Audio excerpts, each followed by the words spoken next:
Hello everyone, हम गौतम बुद्ध को study कर रहे हैं और गौतम बुद्ध में नेक्स्ट टॉपिक है बुद्धिस्ट काउंसिल मींस बौद्ध संगीति।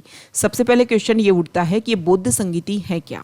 80 साल की एज में 483 बीसी में जब गौतम बुद्ध की कुशीनगर या फिर जिसको कुशीनारा के नाम से भी जानते हैं वहां पर उनकी डेथ हो जाती है, तो सवाल ये उठता है कि अब संघ को किस तरीके से चलाया जाएगा, क्योंकि गौतम बुद्ध की डेथ से पहले संघ को लेकर के जो भी रूल्स एंड रेगुलेशंस बनाए जाते थे वो गौतम बुद्ध के द्वारा बनाए जाते थे।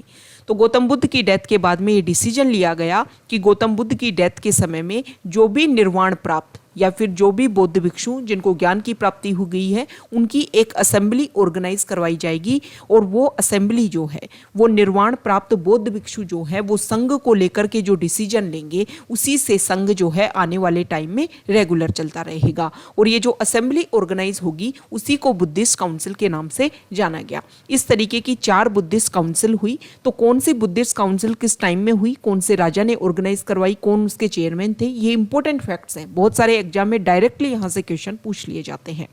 पहली बुद्धिस्ट काउंसिल होती है 483 बीसी में और पहली बुद्धिस्ट काउंसिल में यह भी डिसीजन लिया जाता है कि हर 100 साल के बाद में इस तरीके की बुद्धिस्ट काउंसिल ऑर्गेनाइज होगी, ताकि टाइम के साथ में जो जो सर्कमस्टेंसेस चेंज हुई है उसके अकॉर्डिंग क्या क्या रूल्स एंड रेगुलेशन संघ के चेंज होने चाहिए उसमें चेंज किया जाएगा उस टाइम के निर्वाण प्राप्त जो भी बौद्ध भिक्षु हैं उनके द्वारा।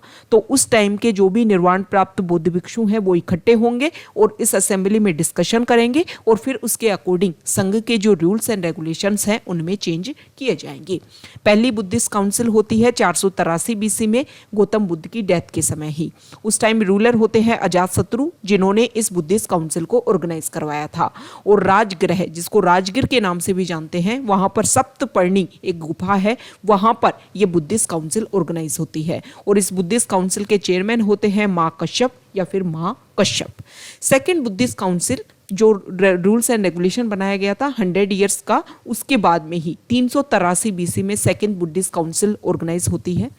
और सेकेंड बुद्धिस्ट काउंसिल में जो रूलर होते हैं वो होते हैं कालाशोक जिन्होंने ऑर्गेनाइज करवाई थी ये बुद्धिस्ट काउंसिल और वैशाली में ऑर्गेनाइज होती है। इसके चेयरमैन होते हैं शर्वकामी साबा कमीर, शरुकामी शाबा कमीर। थर्ड बुद्धिस्ट काउंसिल 251 बीसी में 100 इयर्स का उन्होंने एक टारगेट रखा था कि 100 इयर्स के बाद में बुद्धिस्ट काउंसिल ऑर्गेनाइज होगी, लेकिन 100 इयर्स कंप्लीट होते 283 बीसी में। उस टाइम में अशोक के फादर बिंदुसार यहाँ के रूलर थे और बिंदुसार जो थे वो आजीवक जो सेक्ट है उसको फॉलो करते थे। इसके कारण से जो बुद्धिस्ट काउंसिल है वो ऑर्गेनाइज नहीं हो पाई थी।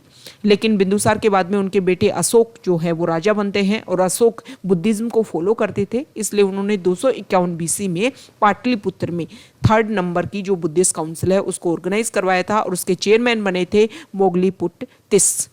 4th नंबर की जो बुद्धिस्ट काउंसिल है उसमें काफ़ी ज़्यादा देर हो जाती है, क्योंकि अगर हम रूल्स एंड रेगुलेशन के अकॉर्डिंग बात करें तो ये होनी चाहिए थी 283 बीसी में, हालांकि ये 251 में हुई। तो इसमें भी अगर 100 इयर्स की अगर हम बात करते तो स्टार्टिंग के रूल्स एंड रेगुलेशंस के अकॉर्डिंग तो होनी चाहिए थे 183 बीसी में, लेकिन इसके अकॉर्डिंग में अगर हम देखें तो 151 बीसी में ऑर्गेनाइज होनी चाहिए थी। लेकिन अशोक के बाद में जो मौर्य डायनेस्टी है वो डिग्रेड होना स्टार्ट हो जाता है। नॉर्थ इंडिया में बहुत छोटे छोटे रूलर्स वहाँ पर जनरेट होने लग जाते हैं, नई नई किंगडम जो है जनरेट होने लग जाते हैं, जिसकी वजह से वहाँ पर कोई ऐसा इंपॉर्टेंट रूलर जिसने बुद्धिज्म जो रिलीजन है उसके ऊपर ज़्यादा फोकस नहीं किया, जिसकी वजह से जो नेक्स्ट बुद्धिस्ट काउंसिल है उसमें काफ़ी ज़्यादा देर हुई। और काफ़ी लंबे टाइम के बाद में एक इम्पोर्टेंट रूलर यहाँ पर रूल करते हैं जिनका नाम है कनिष्क, और उनके रूलिंग टाइम में ही 1st सेंचुरी में 72 एडी में 4th बुद्धिस्ट काउंसिल ऑर्गेनाइज होती है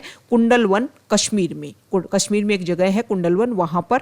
और सबसे इंपॉर्टेंट बात, अभी तक जो 3 बुद्धिस्ट काउंसिल हमने देखी उसमें सिर्फ हमने चेयरमैन का नेम डिस्कस किया है। फिर 4th बुद्धिस्ट काउंसिल में चेयरमैन भी होता है और वाइस चेयरमैन भी होता है। चेयरमैन का नाम होता है वाशुमित्र और वाइस चेयरमैन का नाम होता है अश्वघोष। ये इंपॉर्टेंट फैक्ट है, आपको ध्यान में रखना है। अब कौन सी बुद्धिस्ट काउंसिल में कौन कौन से इंपॉर्टेंट वर्क हुए उसके बारे में हम डिस्कस कर लेते हैं। पहली बुद्धिस्ट काउंसिल में जब पहली बुद्धिस्ट काउंसिल, आप सभी को पता है 483 बीसी में गौतम बुद्ध की डेथ हुई, तो उसके बाद में जब ये डिसीजन लिया गया कि निर्वाण प्राप्त जो भी बुद्ध भिक्षु हैं वो इकट्ठे होंगे और वो डिसीजन लेंगे संघ को किस तरीके से चलाया जाए। तो इसमें ये जो पहली बुद्धिस्ट काउंसिल थी उसमें गौतम बुद्ध के सबसे फेवरेट डिसाइपल थे आनंद, और उनके जो मेन डिसाइपल थे उनका नाम था उपाली। ये दोनों भी शामिल होते हैं। हालांकि उस टाइम तक आनंद को निर्वाण की प्राप्ति नहीं हुई थी, तो इसको लेकर के क्वेश्चनिंग भी की गई थी कि आनंद को निर्वाण की प्राप्ति नहीं हुई है तो उनको बुद्धिस्ट काउंसिल में पार्टिसिपेट नहीं करना चाहिए। लेकिन उपाली ने ये बात रखी कि जितना गौतम बुद्ध के बारे में आनंद जानता है उतना कोई भी नहीं जानता है, इसलिए बुद्धिस्ट काउंसिल में उनका पार्टिसिपेशन होना चाहिए। पहली बुद्धिस्ट काउंसिल जो थी वो सफल रही थी। इसमें कुछ लिटरेचर को कंपोज किया गया था और उन लिटरेचर के नेम है सुत्त पिटक और विनय पिटक। जो सुत्त पिटक था लिटरेचर उसको कंपोज किया था आनंद ने और विनय पिटक को कंपोज किया था उपाली ने। सुत्त पिटक का जो कंटेंट है, मतलब सुत्त पिटक में किसके बारे में बात बताई हुई है, तो लॉर्ड बुद्धा की मीन्स गौतम बुद्ध की जो टीचिंग्स हैं, जो शिक्षाएं हैं उसके बारे में, और उनके जीवन के जो भी घटनाएं हैं, जो भी लाइफ इंसिडेंट्स हैं, उन सभी के बारे में सुत्त पिटक में बात बताई हुई है। और विनय पिटक में बताया हुआ है कि जो बुद्धिस्ट मॉन्क है, बौद्ध भिक्षु जो है, उनका व्यवहार कैसा होगा, उनके लिए किस तरीके के रूल्स होने चाहिए, किस तरीके का उनका कोड ऑफ कंडक्ट होना चाहिए, ये सारा कंटेंट है विनय पिटक में। जो सुत्त पिटक है इसका एक पार्ट है खुद्दक निकाय, और खुद्दक निकाय में जातक कहानियों के बारे में भी बताया हुआ है। ये जातक कहानियां क्या है, ऐसा बोलते हैं कि लॉर्ड बुद्धा ने मेडिटेशन के थ्रू अपनी मेमोरी को इतना शार्प किया था कि उनको अपने 500 से ज़्यादा पूर्व जन्म की जो कहानियां हैं वो पता थी कि उस जन्म में वो क्या थे, उससे पहले जन्म में वो क्या थे, और इस तरीके की कहानियां उन्होंने बताई थी अपने जो भी फॉलोअर्स हैं। और ये सारी जो कहानियां हैं वो आनंद को याद थी, और आनंद ने फिर इन सारी कहानियों को, मतलब लॉर्ड बुद्धा की जो प्रीवियस बर्थ की जो स्टोरीज है उनको जातक स्टोरीज के नाम से जानते हैं, और उन सभी को फिर संग्रहित किया गया, कंपोज किया गया। तो ये फर्स्ट जो बुद्धिस्ट काउंसिल है वो सफल रही, सक्सेसफुल रही। उसके बाद में 100 ईयर्स के बाद में सेकेंड बुद्धिस्ट काउंसिल ऑर्गेनाइज होती है। सेकेंड बुद्धिस्ट काउंसिल में जो भी फॉलोअर्स होते हैं, जो भी बुद्धिस्ट मॉन्क होते हैं, उनकी जो भी आइडियाज़ होते हैं उनमें सेपरेशन आ जाता है, डिफरेंसेस क्रिएट हो जाते हैं, और यहाँ पर जो संघ है वो 2 पार्ट में डिवाइड हो जाता है, एक स्थविर और एक होते हैं महासंघिक। ये आपको ध्यान में रखना है। मतलब सेकेंड बुद्धिस्ट काउंसिल जो है वो सफल नहीं रही थी। उसके बाद में थर्ड बुद्धिस्ट काउंसिल अशोक के टाइम में ऑर्गेनाइज होती है, और इसमें जो अभिधम पिटक है उसको कंपोज किया जाता है। अभिधम पिटक में किसके बारे में बताया हुआ है, तो उसमें बुद्धिस्ट फिलोसॉफी के बारे में बताया हुआ है कि बुद्ध रिलीजन की, बुद्ध की, गौतम बुद्ध की क्या फिलोसॉफी थी, उनकी क्या शिक्षाएं थी, उसके बारे में जो अभिधम पिटक है उसमें बताया हुआ है। यहाँ पर एक इंपॉर्टेंट टर्म है त्रिपिटक। त्रिपिटक के नाम से किसको जानते हैं, तो सुत्त पिटक, विनय पिटक जिनको फर्स्ट बुद्धिस्ट काउंसिल में कंपोज किया गया था, और अभिधम पिटक जिसको थर्ड बुद्धिस्ट काउंसिल में कंपोज किया गया। इन तीनों को अगर हम एक तरीके से एक साथ में देखें तो उन तीनों को त्रिपिटक के नाम से जानते हैं। पिटक का मतलब क्या होता है, पिटक का मतलब होता है बास्केट, पिटारा। ओके, इसके बाद में ऑर्गेनाइज होती है फोर्थ बुद्धिस्ट काउंसिल काफ़ी लंबे टाइम के बाद में, और इसमें जो संघ है वो 2 पार्ट में डिवाइड हो जाता है, हीनयान और महायान।